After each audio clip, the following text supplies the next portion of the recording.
우찌무라 간조 전집 제9권 제23부 죽음 두 번째 녹음 기도드리고 녹음하겠습니다. 주님 은혜를 진심으로 감사합니다. 죽음에 대해서 생각한다는 것은 삶에 대해서 생각한다는 것이 아닐까라는 생각이 들고 또 이 부분에 대해서 부인의 죽음 또 따님의 죽음을 경험하신 우찌무라 간조 선생님의 죽음에 대한 깨달음은 무엇일까 궁금하여지는 그런 대목입니다. 좋은 책을 잘 읽게 해주심을 진심으로 감사드립니다. 내용이 너무 아까워서 리딩하고 유튜브에 올리고 있습니다.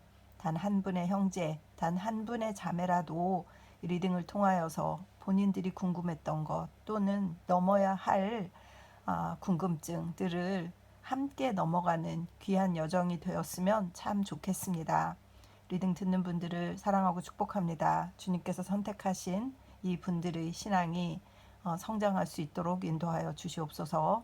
감사드리며 고마우신 우리 주 그리스도 예수님 이름 받들어 기도드립니다. 아멘. 죽음의 두 번째 녹음하겠습니다. 축복해야 할 죽음. 이 세상 사람의 입장에서 볼 때 죽음은 그저 나쁜 일이다. 불행 중에 가장 큰 불행, 흉한 일 중에 가장 흉한 일이다. 이 세상의 사람의 입장에서 볼 때 죽음의 좋은 점은 하나도 없다. 죽음은 공포의 왕이다. 그 죽음이 만사의 종말이라고 한다. 한 번 죽는 것은 사람에게 정하신 것이요 그 후에는 심판이 있으리니. 히브리서 9장 27절. 그래서 사람은 또 죽기를 무서워함으로 일생에 매여 종 노릇하는 자. 히브리서 2장 15절가 되는 것이다.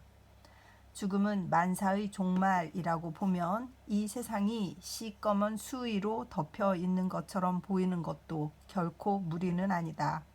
그러나 크리스천의 입장에서 보면 죽음은 단순히 흉한 일이 아니다. 거기엔 많은 좋은 일이 따른다. 그렇다. 죽음이 무엇인가를 깊이 탐구하면 그것이 인생 최대의 좋은 일임을 깨닫는다. 크리스천과 이 세상 사람과는 죽음에 관한 양자의 관념으로 말미암아 전혀 구별된다. 크리스천에게도 죽음은 물론 지극한 고통이다. 그도 물론 죽음을 기뻐할 수는 없다. 죽음을 두려워하고 피하고자 하는 것은 사람의 천성이다. 크리스천이라고 해서 자진하여 죽고자 하지 않는다. 그러나 하나님께서 죽도록 분부하시면 그는 감사히 받아들인다. 그에겐 죽음은 고통의 극치인 동시에 참된 자유로 들어가는 문이기 때문이다. 죽음은 고통의 종말이다. 죄의 소굴인 육체가 없어지면 그 결과인 고통은 반드시 소멸한다. 사람의 고통은 단순한 육체의 고통에 그치지 않는다. 혈연의 고통이 있다. 사교의 고통이 있다. 심령의 고통이 있다. 그것은 모두 육체가 있기 때문에 일어나는 고통이다. 이 세상의 의무는 모두 육체에 관한 의무이다. 병역의 의무, 납세의 의무, 급양의 의무, 근로의 의무. 이것은 모두 육체를 통해서 이 나라와 이 땅에 연결되는 데서 생기는 의무이다. 그러나 육체가 소멸하고 나면 거기 따르는 의무도 소멸한다.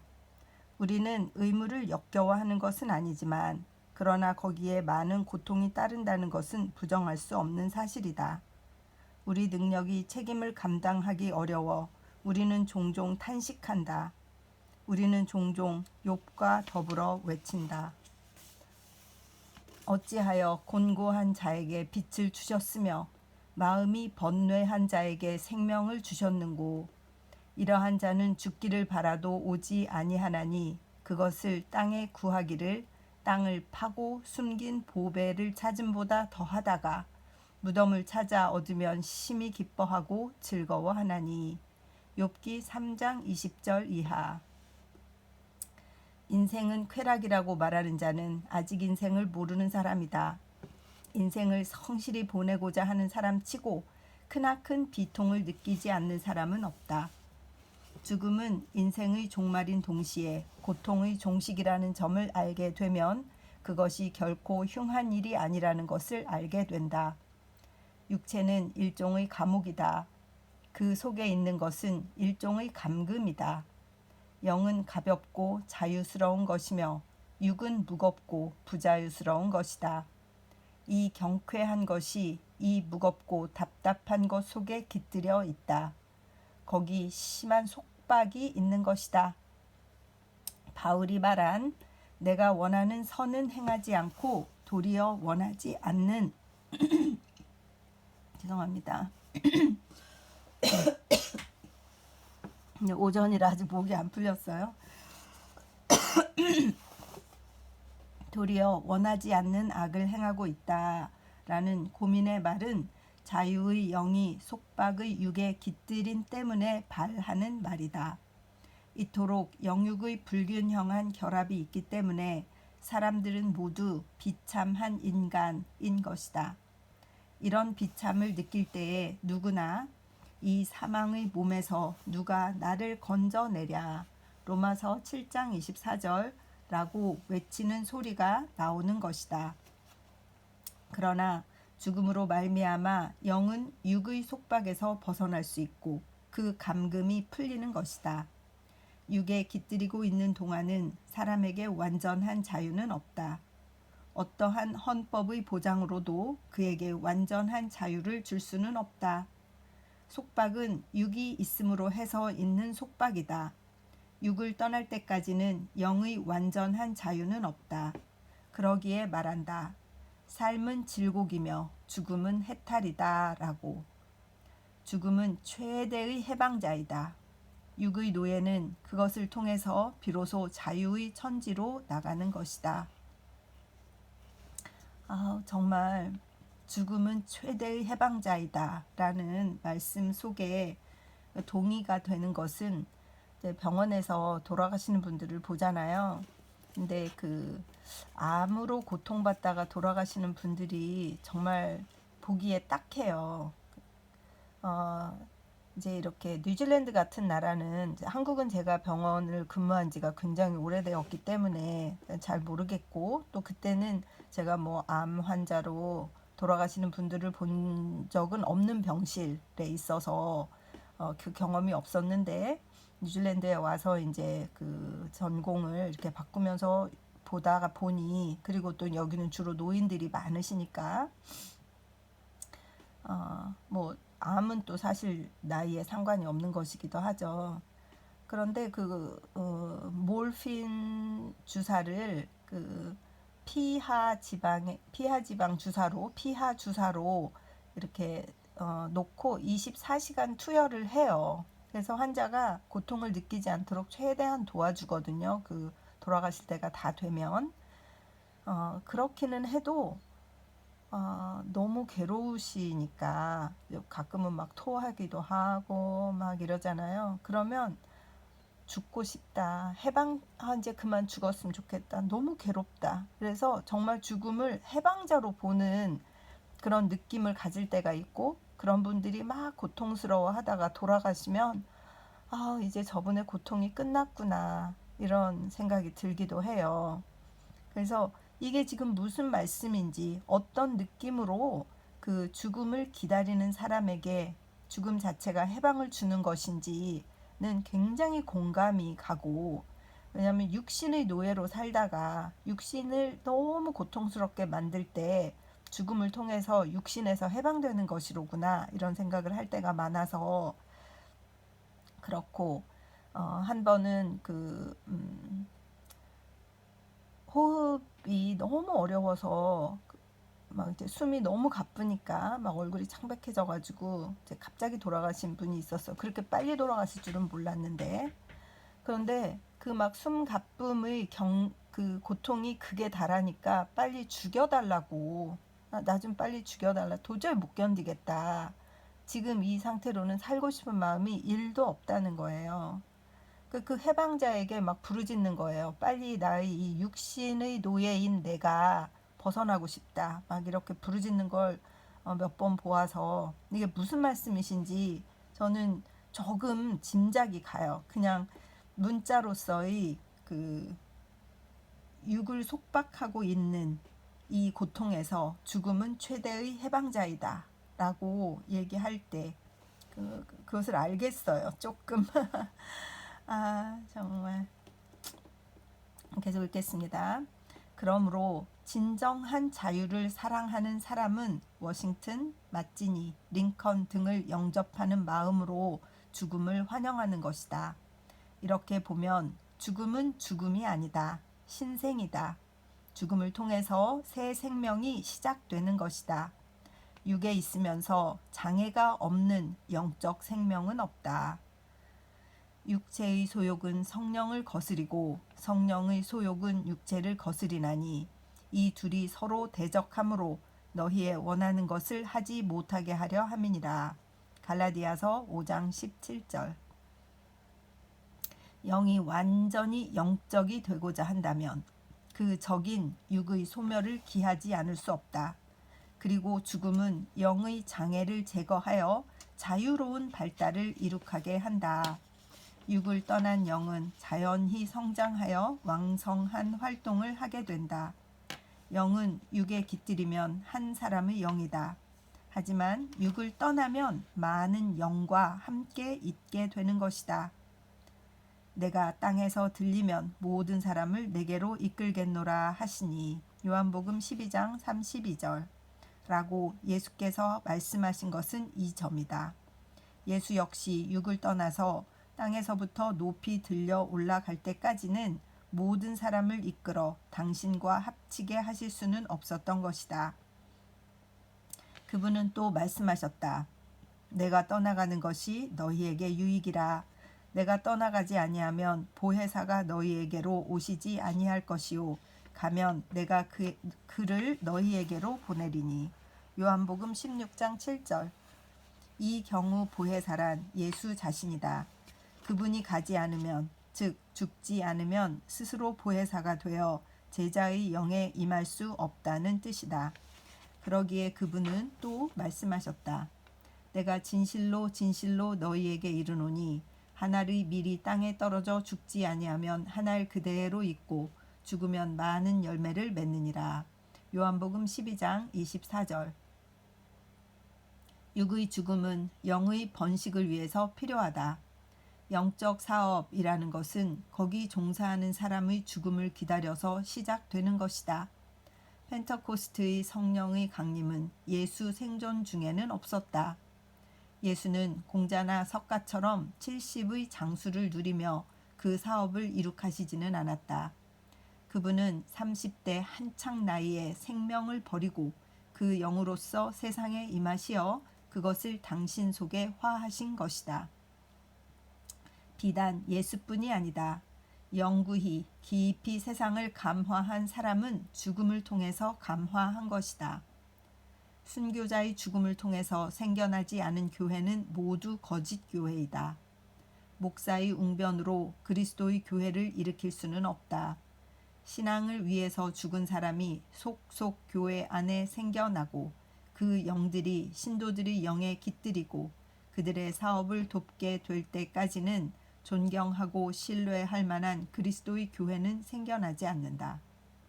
목사의 인물을 통해서 세워지는 교회, 각종 프로그램으로 번영하는 교회, 의식의 장엄을 자랑하는 교회, 그것은 모두 모래 위에 세워지는 교회이다. 진정한 교회는 신자의 순교의 죽음의 터전 위에 세워지는 교회이다. 이러한 교회야말로 음부의 문도 감히 이길 수 없는 교회이다. 그리스도의 교회는 원래 그분의 십자가 위에 죽음으로 말미암아 일어난 것이다. 그러므로 죽음의 고통이 아니고는 지속할 수 없는 것이다. 교회는 이 세상의 정부와는 달라서 육을 가진 자가 조직하는 단체가 아니다. 이른바 성도의 교제는 성화된 영의 교제이다. 그러므로 교회의 본부는 영의 나라인 천국에 있다. 육의 나라인 이 세상에는 없다. 교회란 원래 눈에 보이지 않는 것이다. 영적인 그리스도가 그것을 주재하시고 그분 안에서 사는 영이 정회원이 되는 것이다. 나 역시 이러한 교회의 존재는 부정하지 않는다. 나의 무교회론이라는 것은 그러한 교회에 대해서 외치는 것이 아니다. 시온산과 살아계신 하나님의 도성인 하늘의 예루살렘과 천만 천사와 하늘에 기록한 장자들의 총회와 교회와 만민의 심판자이신 하나님과 및 온전케 된 의인의 영들과 히브리서 12장 22절에서 23절. 그리스도의 교회란 이러한 것이다. 우리는 죽어서 육을 떠나서 그 교회에 들어갈 수 있다. 위에 있는 이 교회에 들어갈 수 있어야 아래에 있는 아직도 육에 깃들여 있는 형제 자매를 도울 수 있다. 그러므로 죽음은 손실이 아니다. 이익이다. 자기를 위한 이익이다. 또 남을 위한 이익이다. 실로 내가 떠나는 것이 너희에게 유익하다. 죽음은 희생이다. 동시에 속죄이다. 누구도 자기 한 사람을 위해서 살고 또 자기 한 사람을 위해서 죽는 사람은 없다. 사람이 죽으면 얼마간 이 세상의 죄를 갚고 그 희생이 되어 하나님의 제단 위에 봉헌되는 것이다. 참으로 감사해야 할 일이다. 죽음의 고통은 결코 무익한 고통이 아니다. 그로 말미암아 자기 자신의 죄가 씻겨질 뿐만 아니라 또 세상의 죄가 얼마간 제거되는 것이다. 그리고 말할 것도 없이 죽음의 속죄력은 죽은 사람의 품성 여하에 따라서 증감한다. 의인의 죽음은 많은 속죄를 하고 악인의 죽음은 자기 죄를 제외하고는 갚는 것이 대단히 적다. 사람은 깨끗하면 깨끗할수록 그 죽음으로 말미암아 이 세상의 죄를 씻을 수 있다. 혹은 자기 가문의 죄를, 혹은 사회의 죄를, 혹은 국가의 죄를, 혹은 세계의 죄를 사람은 그의 품성 여하에 따라서 걸머지고 씻을 수 있다. 죽음은 매우 큰 사업이다. 사람이 이 세상에서 할 수 있는 최대의 사업이다. 그리스도가 죽음으로 말미암아 전 세계를 구원하셨다는 것은 결코 형용적인 말이 아니다. 사실 중에서도 최대의 사실이다. 그리스도는 참으로 그 죽음을 통해서 세상의 죄를 지시고 그것을 제거하셨다. 그리고 우리들 그분의 제자 된 자 또한 우리 분수에 맞추어 우리의 죄로서 세상의 죄를 지고 그것을 제거할 수 있다. 참으로 감사해야 할 일이다. 우리가 살아서 아무 일도 못한다 하더라도 믿음으로써 주 안에서 죽으면 다소라도 세상을 영구히 유익하게 할 수 있는 것이다. 즉 바울이 말한 것처럼 그리스도의 남은 고난을 그의 몸된 교회를 위하여 내 육체의 고통으로 채우노라. 골로새서 1장 24절. 이렇게 할 수 있는 것이다. 인류의 구원도 그리스도 한 분의 고통만으로 성취될 수는 없다. 그분의 제자 된 우리가 그분과 함께 죽음의 고통을 맛보아야 성취될 수 있다. 죽음은 하늘에 계신 은혜로운 하나님이 선행을 하게 하기 위해서 우리 각자에게 주시는 가장 좋은 기회이다. 우리는 감사히 그것을 받고 잘 이용해서 자타의 구원을 완성해야 한다. 이러한 축복이 죽음에 따른다면 우리들 예수의 제자 된 자는 죽음을 언짢은 일로 간주하지 않는다. 죽음은 크리스천에게는 영광으로 들어가는 길, 또 영광을 나타내는 좋은 기회이다. 그러므로 우리는 죽음을 당했을 때 울기는 울지만 희망 없는 이 세상 사람처럼 슬퍼하지는 않는다. 우리는 죽음의 가치를 안다. 그것이 자기를 정화하는 기회, 세상의 죄를 씻는 능력, 영생으로 들어가는 준비라는 것을 안다. 축복할지어다 죽음, 감사할지어다 죽음. 1912년 4월 성서지 연구. 이 부분은 그 의로운 죽음에 관해서 쓰신 것이라고 이렇게 생각이 들고 조금 어렵네요. 그죠? 죽음에 대해서 여러 가지 죽음이 있으니까. 하지만 이전에 읽었던 책 가운데 있었던 그 죽음에 대해서 우지문 선생님이 더 쉽게 이렇게 설명해 놓으신 것으로 저는 오랫동안 기억이 남는 것, 작년에 읽었으니까 이제 아직까지도 기억에 남는 것이 이 피를 흘려야 그 죄가 씻어진다라는 부분에 대해서 설명하시면서 이렇게 이렇게 물에 얼룩이 떨어졌어요. 그러니까 뭐 소위 말해서 깨끗한 물에 피가 한 방울 떨어져도 그 물이 다 빨갛게 변하거든요. 어느 정도의 양이면. 그런데 그것을 다시 정화하려면 엄청난 몇 배의 깨끗한 물을 부어야 그 물이 정화가 되어서 그 피 색깔이 없어진단 말이에요. 그러니까 이 땅이 죄로 조금 더러워졌어도 그것을 깨끗게 하는 것은 엄청난 양의 의인의 피가 흘려야 그 죄가 씻어진다라는 말씀을 하신 적이 있어서 이게 거기에 연결될까? 이런 생각이 듭니다. 그래서 예수님께서 예수님 한 분의 죽음으로 물론 이제 신의 아들이시고 하니까 커다란 죄의 속죄의 길을 열어 놓으셨지만 그것만으로는 안 되고 그것에 따르는 많은 그 예수님의 제자들의 예수님과 같은 죽음, 그들의 피를 통해서 이 죄악이 많이 정화되는 것이다. 그래서 그 순교에 대한 그런 얘기들을 하셨던 것을 기억을 해요. 개인으로 보면 예수님을 따르는 각자에게 주어진 가장 좋은 기회, 하나님의 일을 할 수 있는 기회, 그러니까 죽음을 선택했을 때겠죠. 이 순교나 그것은 축복이다. 그러니까 크게 보았을 때 축복인 것이다 라고 말씀하시는 것, 그것은 조금 이해를 할 수 있겠고, 만약 그냥 내추럴리 죽게 된다면 그의 삶을 통하여서 그 사람이 평생 이렇게 우찌무라 선생님처럼 내추럴하게 죽으신 거죠.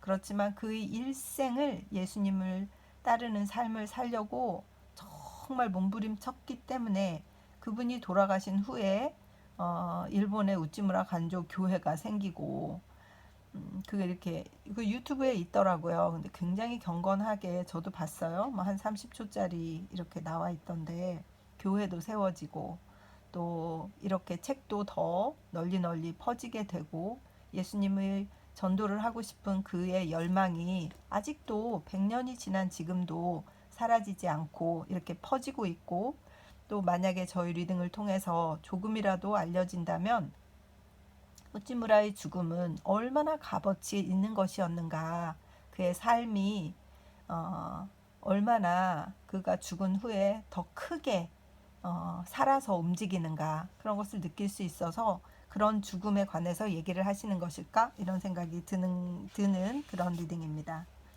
계속 읽겠습니다. 천재와 형벌, 죄와 죽음. 천재는 문자 그대로 천재다. 즉 자연의 현상이다. 지진은 지층의 파동이다.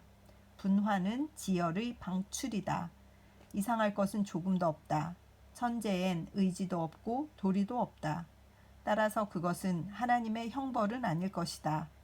그러나 하나님은 뜻밖의 천재를 형벌의 도구로 사용하실 때가 있다. 천재가 악인 위에 떨어지면 그것은 곧 하나님의 형벌이다. 악인은 이미 하나님의 형벌을 받은 자이니까 천재는 그 저주를 실제화한 것이다. 그렇다. 천재 그 자체는 형벌이 아닐 것이다. 그러나 악인이 그것을 당하면 천재는 확실히 천벌이다. 그렇다면 의인이 그것을 당했을 경우는 어떻게 해석해야 할 것이냐고 묻는 사람이 있을 것이다. 그렇다. 의인이 그것을 당하면 천재는 천벌이 아니라 좋은 시련이다. 그가 만일 그 때문에 목숨을 잃는다면 그는 하나님의 부름을 받은 것이다.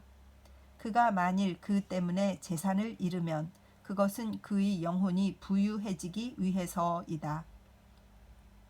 의인은 이미 하나님의 은혜를 받은 자이니까 천재는 오히려 그 은혜를 사실로 나타내는 것에 지나지 않는다. 천재는 악인에게는 형벌이다. 의인에게는 은혜이다.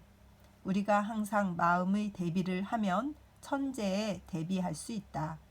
이것이 종교의 힘이다. 과학 이상의 힘이다. 천재가 그렇다. 질병과 죽음도 또한 그렇다. 질병 그 자체는 형벌도 아니며 또 은혜도 아니다. 악인이 병에 걸리면 형벌이다. 의인이 병에 걸리면 은혜이다.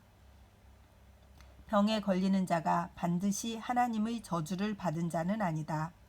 병에 걸리고 하나님을 저주하는 자, 그것이 하나님의 저주를 받은 자이다.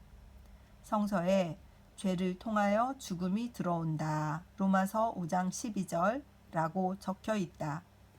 이것은 죄가 없으면 육체의 죽음은 없었을 것이라는 말일까?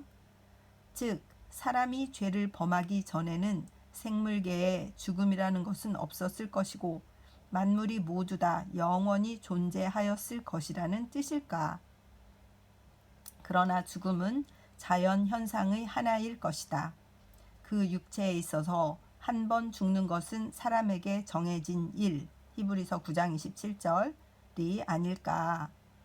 혹은 그렇지 않을는지도 모른다. 혹은 모든 생물의 죽음은 인류의 죄인 결과를 미리 나타낸 것일는지도 모른다.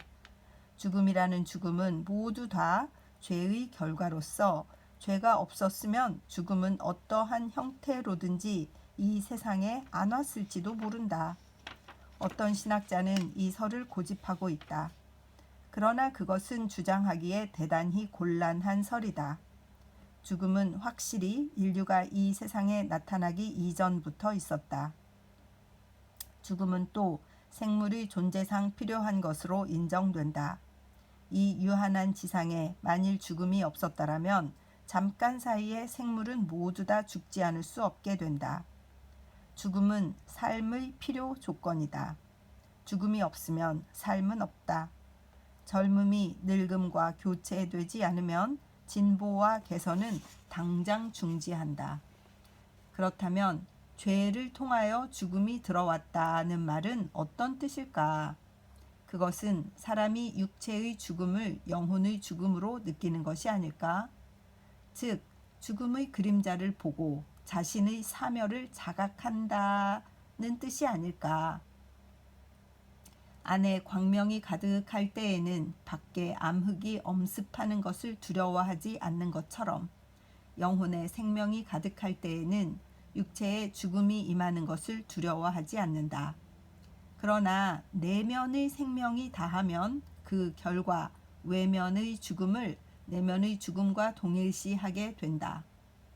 이것이 이른바 바울이 말한 죄의 삭슨 죽음, 로마서 6장 23절이 아닐까? 약간 역설처럼 들릴는지 모르지만 죽음을 죽음이라고 느끼는 것, 그것이 죽음이 아닐까? 사람은 원래 하나님과 마찬가지로 영이기 때문에 육의 죽음을 죽음이라고 느껴야 할 처지는 아니었다. 그러나 자신이 거만했기 때문에 하나님을 떠난 결과로 이미 내면에서 죽었으므로 외면의 죽음을 내면의 죽음과 동일시하게 되었다. 그것이 바로 진정한 죽음이며 가장 괴롭고 가장 무서운 죽음이다. 이렇게 설명하면 성서의 말씀과 자연의 현상과를 조화시킬 수 있다. 그러나 이것이 참된 설명인지 아닌지는 내가 설명할 수 없다. 자연적 설명을 항상 혐오하는 신학자는 나의 이 설명에 대해서 극력 반대할 것이다. 그러나 어쨌든 이런 종류의 설명을 하지 않는다면 많은 진리 탐구자의 마음을 만족시킬 수는 없다. 천재 그 자체는 형벌이 아니다. 악인이 그것을 당하면 형벌로 느껴지는 것이다. 죽음 그것도 형벌은 아니다. 내면이 죽은 자가 그것을 당하면 사멸이라고 느끼는 것이다. 형벌은 모두 다 주관적이다. 그러나 주관적이라고 해서 실제하지 않는 것은 아니다. 실제의 기초는 성격이다. 그리고 성격 여하에 따라서 무성격인 자연물의 도덕적 가치는 정하여지는 것이다. 깨끗한 사람들에게는 모든 것이 깨끗하지만 더러워진 자들, 곧 믿지 않는 자들에게는 깨끗한 것이 하나도 없다. 디도서 1장 15절. 참으로 그렇다. 하나님을 사랑하는 사람에게는 천재도 죽음도 형벌은 아니다. 은혜이다. 그와 반대로 하나님을 두려워하지 않고 육의 욕망을 섬기는 것 외에는 생애의 목적이 없는 불신자에게는 무엇이나 저주 아닌 것이 없다. 그들에게는 천재는 무서운 최종의 주의 심판날의 전주곡이다. 죽음은 제2의 사망이다. 계시록 20장 6절, 1906년 5월 성서지 연구. 참 이거는 깊고 깊은 신학적인 의미가 가득 찬 설명이시다라는 생각이 들고 쉽게 그냥 한 번에 넘어갈 수 있는 부분은 아니고 이걸 읽으면서 성경을 통하여서 깨달아야 될 것들이 많은 그런 내용이구나라는 생각이 들고 그러나 악인에게 닥치는 천재와 의인에게 닥치는 천재의 캐릭터가 다르고 의미가 다르다라는 것을 알게 되겠고 의인의 죽음이 어떤 것이냐라고 보았을 때 하나님을 사랑하는 자에게 있어서의 죽음은 은혜이다.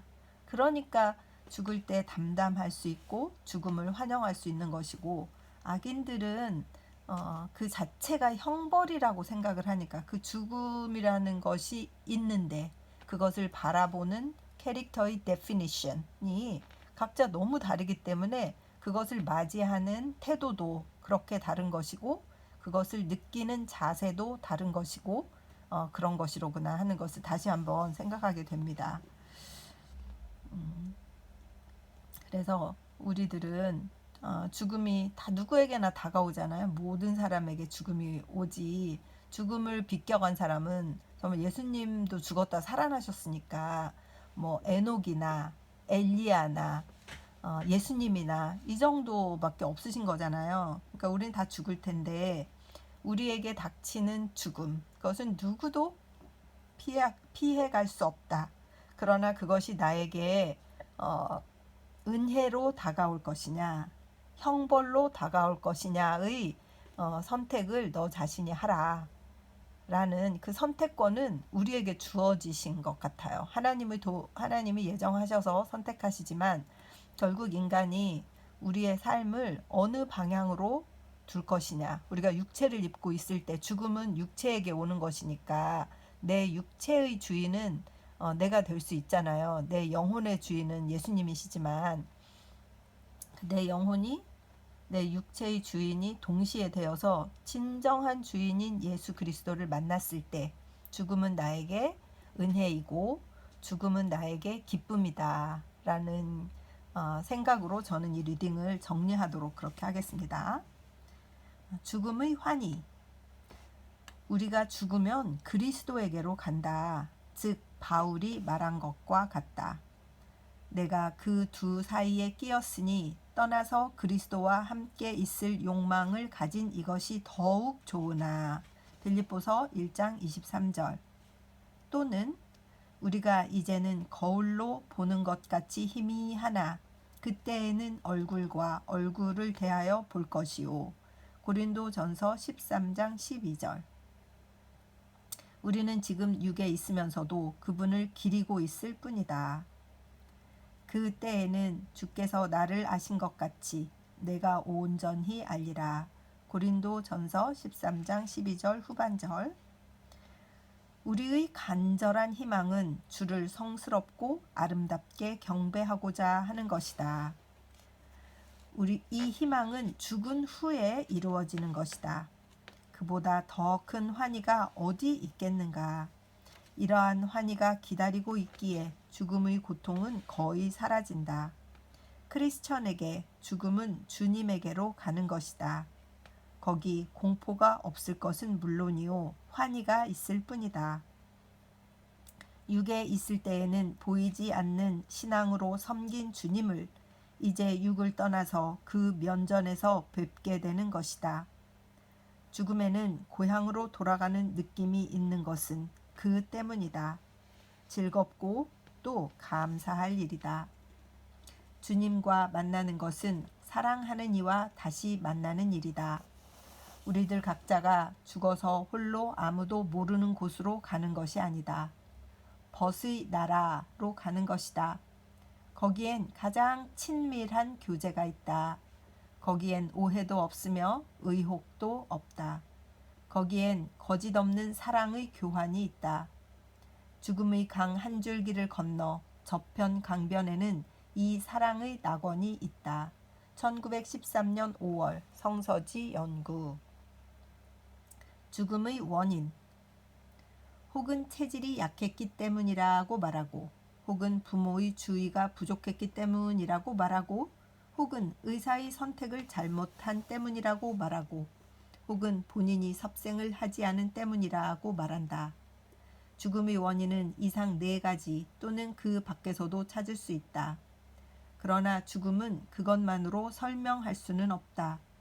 최대의 사인은 하나님의 분부이다. 하나님이 생명을 요구하시기 때문에 죽은 것이다. 한 마리의 참새도 하나님의 허락 없이는 땅에 떨어지는 일이 없는 세계에서 하나님의 분부 없이 한 인간이 죽을 리 없다. 일찍이 리빙스턴이 말한 것처럼 사람은 그 일을 마칠 때까지는 불멸이다. 그가 죽었다는 것은 그의 지상에서의 일이 끝난 증거이다. 이렇게 말한다고 물론 섭생과 치료를 게을리하지는 않는다.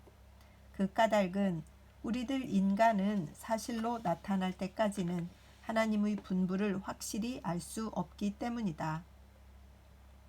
그러나 죽음이 사실로 나타난 이상은 하나님의 분부를 믿어 의심치 않는다. 특히 기도로서 하나님의 분부를 기다렸을 경우에는 죽음은 확실히 하나님의 소명이다. 하나님은 육체의 죽음을 가장 좋은 것으로 간주하시기 때문에 그것을 요구하신다. 여기 진정한 체념이 있다. 사인을 그렇게 깨달아야만 죽음도 슬프지 않게 된다. 1912년 3월 성서지 연구. 죽음의 위안. 4월 11일 스노하즈에서. 세상에 죽음보다 무서운 것은 없습니다. 그것을 공포의 왕이라고 말합니다.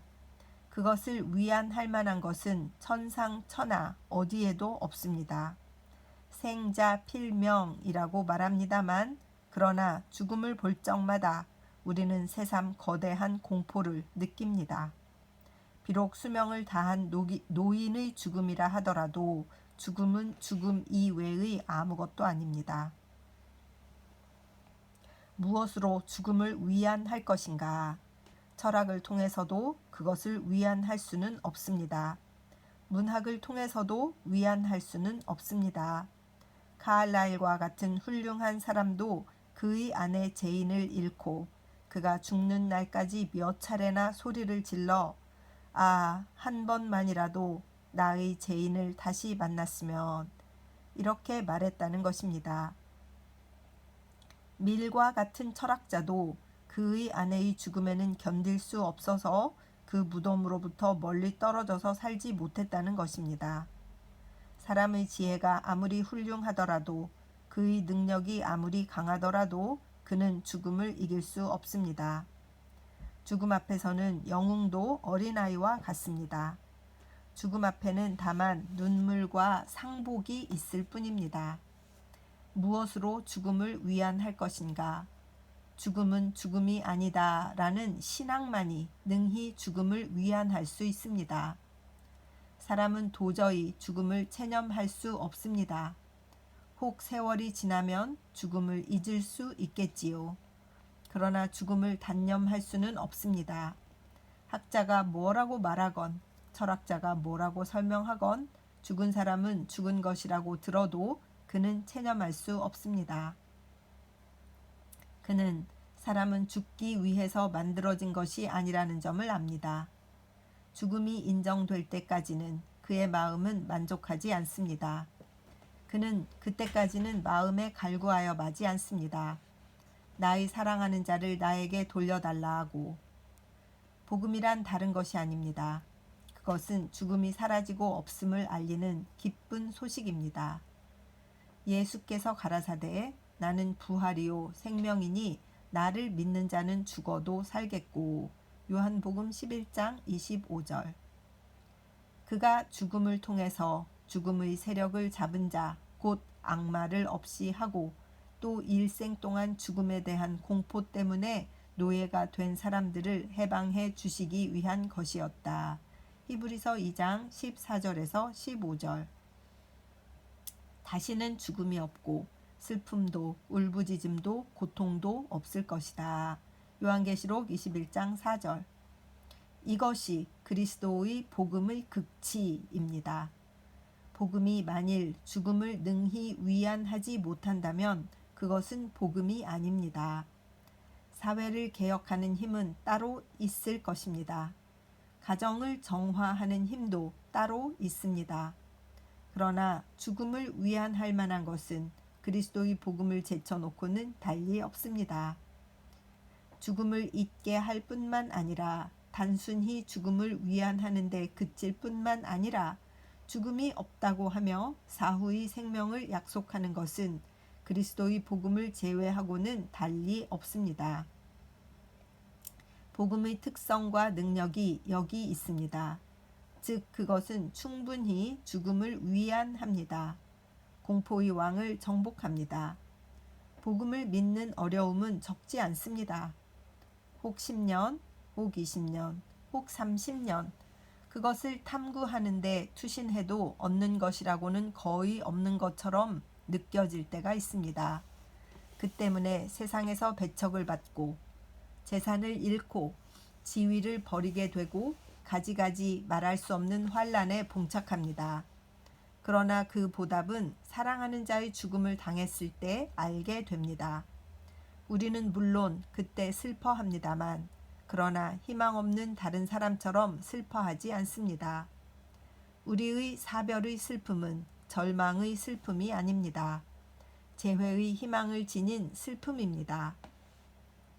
아름다운 눈물이 따르는 슬픔입니다. 양천곡지의 절규가 아닙니다. 눈물에 흐느끼면서 노래하는 찬미의 소리입니다. 물 좀 마실게요.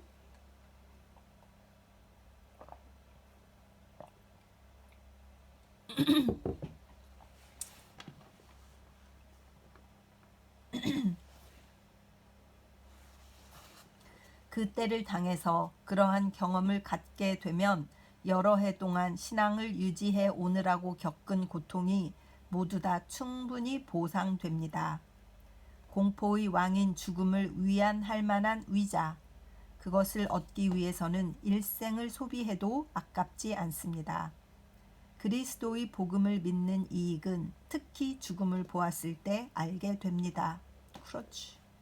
결국은 죽음이 증거인 것 같아요. 그죠? 어떤 죽음을 맞느냐 이것이 증거이고 확신이고 그 순간의 영향력이고 그런 게 아니겠습니까? 그죠? 세상에 가련한 것 치고 불신자의 장례식과 같은 것은 없습니다. 우리는 그 자리에서 유족을 위안할 말을 모릅니다. 불신자의 사별은 비통의 극치입니다. 한 점의 빛도 비치지 않는 암흑입니다. 우리는 그저 머리를 숙이고 조의를 표할 뿐입니다. 신자가 신자된 특권이 죽음을 만났을 때 나타나는 것처럼 불신자된 슬픔은 역시 죽음을 만났을 때 나타납니다. 어둠을 지배하는 죽음 앞에 섰을 때 한편은 부축을 받아 일어서게 되고 다른 한편은 타격을 받아 쓰러집니다. 그러므로 우리는 끝까지 참고 견뎌야 합니다. 우리의 신앙이 보답될 날은 반드시 옵니다. 죽음이 우리 집을 엄습할 때 우리의 신앙은 충분히 보답을 받습니다. 1907년 5월 성서지 연구. 여기까지 오늘은 읽도록 하겠습니다. 쉽지 않은 내용인데 저 자신도 한 번 더 읽거나 여러 번 이 리딩을 들어서 좀 더 깊은 이해를 해야 되겠다 이렇게 생각하고 있습니다. 그러나 포인트는 죽음을 만났을 때만이 그 사람이 진정한 그리스도의 사람이냐 그렇지 않으냐의 증거가 되는 것이 맞는 것 같고, 또 믿는 자로서 죽음을 만났을 때 그것은 우리에게 은혜이고 축복이다라는 것에 대한 메시지인 것만은 분명합니다. 기도드리겠습니다. 주님의 은혜를 감사드립니다. 죽음이 신자에게 어떤 의미이고 죽음이 불신자에게 어떤 의미인가라는 것에 대해서 생각하게 만드는 리딩이었습니다. 예수 그리스도의 죽음과 제자들의 죽음의 선택, 또 우리의 삶을 통한 마지막 관문인 죽음을 통한 증거, 이런 것들에 대해서 생각할 수 있었습니다.